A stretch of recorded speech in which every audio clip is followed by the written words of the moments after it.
भूतिया हाईवे। अजय और रश्मि दोनों की शादी को 4 महीने बीत चुके थे, पर काम में इतना बिजी होने के कारण वे दोनों साथ में कहीं घूमने ही नहीं गए थे। तो समय की कमी के कारण अजय ने शहर से थोड़ी ही दूर एक रिसोर्ट में बुकिंग कराई कि आने जाने में समय बर्बाद नहीं होगा, और वे दोनों केवल 2 दिन के लिए शहर से दूर निकल गए। दोनों थोड़ी दूर तय करने के बाद हाईवे की ओर निकल गए। सर्दी का मौसम होने के कारण जल्दी ही रात भी हो गई। हाईवे पर ज्यादा गाड़ियां न होने के कारण अजय ने गाड़ी की स्पीड बढ़ा ली और कुछ ही देर बाद गाड़ी की रफ्तार उस हाईवे पर अचानक से धीमी पड़ गई और कुछ देर बाद गाड़ी बंद हो गई। तभी रश्मि बोलती है, अरे अब इस गाड़ी को क्या हुआ, ये क्यों बंद हो गई? अजय ने गाड़ी का दरवाजा खोलते हुए कहा, घबराओ नहीं, मैं अभी देखता हूँ। साथ ही उसकी पत्नी भी गाड़ी से बाहर आ गई। गाड़ी का कार्बोनेटर बंद होने के कारण गाड़ी बंद हो गई है, अजय ने कहा और गाड़ी की डिक्की से पानी का गैलन लेने चला गया। तभी एक हॉर्न की आवाज आई, लेकिन सोचने वाली बात थी कि दोनों ही गाड़ी से बाहर थे, तो ये हॉर्न की आवाज कहां से आई? गाड़ी खराब है, इसलिए इस पर ज्यादा ध्यान देते हुए उन दोनों ने हॉर्न की आवाज पर ज्यादा ध्यान देना जरूरी नहीं समझा और अजय ने कार्बोनेटर पर पानी डाला और फिर दोनों गाड़ी में आकर बैठ गए। अजय अब गाड़ी स्टार्ट ही करने वाला था कि तभी कोई गाड़ी के शीशे पर नॉक करता है। अजय गाड़ी का शीशा नीचे करके देखता है तो वहाँ एक लड़की बहुत घबराई हुई कहती है, अजय मेरे पीछे कुछ गुंडे पड़े हैं जो मुझे मारना चाहते हैं, मुझे प्लीज अपने साथ ले चलिए और आगे कहीं भी बीच रास्ते में उतार दीजिएगा। अजय और रश्मि ने उसे लिफ्ट तो दे दी, पर करीब 5 ही मिनट बीते होंगे कि रश्मि के दिमाग में एक सवाल उठा कि इस लड़की से तो हम अभी मिले हैं, तो ये अजय का नाम कैसे जानती है? और ये सोचकर वो घबरा गई। तभी उसने पीछे पलट कर देखा तो उसे अपनी आंखों पर यकीन नहीं हुआ, क्योंकि थोड़ी देर पहले उन्होंने जिसे अपनी गाड़ी में लिफ्ट दी थी वह लड़की वहाँ नहीं थी। डरते हुए जोर से रश्मि ने अजय से गाड़ी रोकने के लिए कहा, रोको, गाड़ी रोको। और तभी अचानक एक आवाज सुनाई दी, गाड़ी रोकी तो अच्छा नहीं होगा।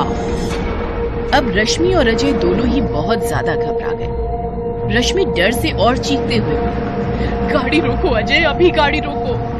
अजय ने जैसे ही गाड़ी रोकी, फिर एक बार वही भयानक आवाज आई, गाड़ी रोककर तुमने अच्छा नहीं करा। अजय और रश्मि को अब कुछ भी समझ में नहीं आ रहा था कि उनके साथ क्या हुआ था। जो कुछ भी पिछले 10 मिनट में हुआ वह सच था या उनका वहम। और जैसे ही दोनों गाड़ी से बाहर निकलकर देखते हैं तो दोनों हैरान हो जाते हैं, क्योंकि ये वही जगह थी जहाँ तकरीबन 15 मिनट पहले उस लड़की को लिफ्ट दी थी।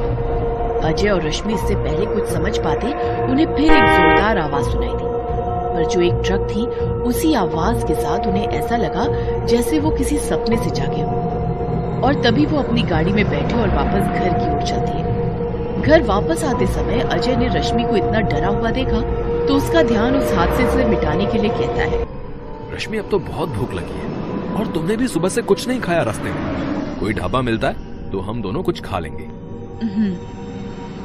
क्या? अच्छा ठीक है। और कुछ दूर चलने के बाद अजय को उस अंधेरी रोड पर दूर से ही एक रोशनी दिखाई देती है और वह कहता है, लो ढाबा भी मिल गया, अब पहले कुछ खा लेते हैं फिर घर चलते हैं। लो ढाबा भी मिल गया, अब पहले कुछ खा लेते हैं फिर घर चलते हैं। और वे दोनों ढाबे पर पहुंच जाते हैं। ज्यादा रात होने के कारण उस ढाबे पर कोई राहगीर नहीं होता। वहां बस उस ढाबे का मालिक और 2 खाना परोसने के लिए लड़के होते हैं। वे दोनों बेंच पर बैठ जाते हैं और अजय वहां काम कर रहे एक लड़के को बुलाता है। वह उसे खाने का ऑर्डर देता है और फिर वे दोनों वहीं बैठकर खाने का वेट करते हैं। कुछ ही देर बाद एक लड़का वापस आता है। उसके एक हाथ में खाने की डिश और दूसरे हाथ में पानी का जग होता है। वह लाकर टेबल पर रख देता है। तभी अजय और रश्मि को बहुत जोर जोर से उनकी गाड़ी के हॉर्न की आवाज सुनाई देती है और वे एक बार फिर से डर जाते हैं और घबराकर जैसे ही दोनों खड़े होते हैं तो देखते हैं कि वहां खाना परोसने वाला लड़का एक भयंकर चुड़ैल का रूप ले लेता है। यह देखकर वे दोनों भागते हुए अपनी गाड़ी की ओर जाते हैं और गाड़ी में बैठकर तुरंत वहां से निकलते हैं। अजय पूरी रफ्तार से गाड़ी चलाता है और दोनों घर पहुंच जाते हैं। घर पहुंचकर दोनों सो जाते हैं। कुछ ही देर बाद दोनों गहरी नींद में सो जाते हैं। तभी अचानक रसोई घर से कुछ बर्तन गिरने की आवाज आई और तभी रश्मि की आंख खुल गई। वह मोमबत्ती लेकर रसोई की ओर गई और वहां पहुंचकर उसने देखा कि सारे बर्तन जमीन पर बिखरे हुए थे। मोमबत्ती की रोशनी में जैसे ही वह बर्तन उठाने के लिए झुकी तो उसे ऐसा प्रतीत हुआ मानो पीछे से उसे किसी ने छुआ है। उसने जैसे ही पीछे पलट कर देखा तो वहाँ कोई नहीं था और वह घबरा गई और वापस अपने कमरे की ओर जाने लगी। तभी उसने देखा कि ड्राइंग रूम की लाइट जली है, फिर तभी बंद हो गई। यह देखकर उसको प्रतीत हुआ कि शायद लाइट आकर फिर से अचानक चली गई और इस बात पर ज्यादा ध्यान न देते हुए कमरे में सोने चली गई। थोड़ी ही देर बाद वो गहरी नींद में सो गई। तकरीबन 10:15 मिनट बाद रश्मि अचानक चीखती हुई उठी, जिसे सुनकर अजय भी नींद से उठ गया। क्या हुआ रश्मि, यूं अचानक से ऐसे क्यों उठी तुम? रश्मि का तो मानो पूरा शरीर कांप रहा था और उसका चेहरा पसीने से पूरा भीगा हुआ। उसे देखते ही लग रहा था कि वो कितना ज्यादा डरी हुई है। वह औरत! कौन सी औरत? किसकी बात कर रही हो तुम? रश्मि डरते हुए बोली। वह यहाँ मेरे ऊपर बैठी थी। उसकी लाल बड़ी आंखें बिल्कुल मेरी आंखों के करीब थी और उसके लंबे खुले बाल हवा में उड़ रहे थे। वह मुझे देखकर मुस्कुरा रही थी और कह रही थी, कहा था ना गाड़ी मत रोकना। अजय रश्मि को समझाता है पर रश्मि बहुत डरी हुई होती है। अजय फिर रश्मि से बोलता है, ठीक है, मैं कल सुबह होते ही फादर के पास जाऊंगा। अगले दिन सुबह अजय फादर से मिलने के लिए जाता है। वहाँ जाकर फादर को पूरी बात बताता है। फादर अजय से बोलते हैं, ठीक है, मैं कल आता हूँ तुम्हारे घर। अगले दिन फादर अजय के घर आते हैं और चारों तरफ पवित्र जल डालते हैं और साथ साथ मंत्र बोलते हैं। अचानक सामने पड़ी हुई चेयर जोर जोर से हिलने लगती है और लाइटें जलने बुझने लगती है। फादर अपनी शक्तियों से देखते हैं कि चेयर पर बैठी हुई है। फादर उसके पास जाकर पूछते हैं, कौन है तू और कहाँ से आई है? चला जा यहाँ से वरना तू भी मारा जाएगा। फादर उसके ऊपर पवित्र जल फेंकते हैं और चुड़ैल जोर से चिल्लाने लगती है। फिर फादर पूछते हैं, अब बता, कौन है तू और इनके पीछे क्यों पड़ी हुई है? मैं नेहा अजय से बहुत प्यार करती थी, पर मैं किसी नेहा को नहीं जानता।